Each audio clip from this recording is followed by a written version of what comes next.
Do you want to win Emoji Pong game on Instagram? So first go to your direct messages section on Instagram. Select any chat conversation from your inbox.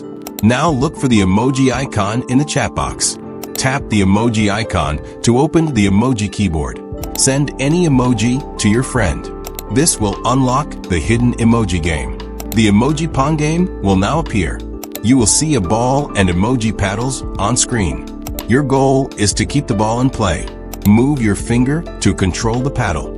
Try to hit the ball back every time. As you continue, the game will get faster. Stay focused and keep your eyes on the ball. Always keep your paddle near the center. This helps you react quickly to the ball. Watch the direction of the ball carefully. Try to predict where it will go next. This will improve your chances of winning. Use small movements instead of big ones. This gives you better control of the paddle.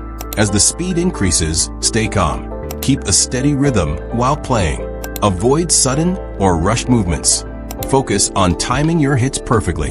The more you play, the better you get. Soon your score will start increasing. Keep going until you win the match.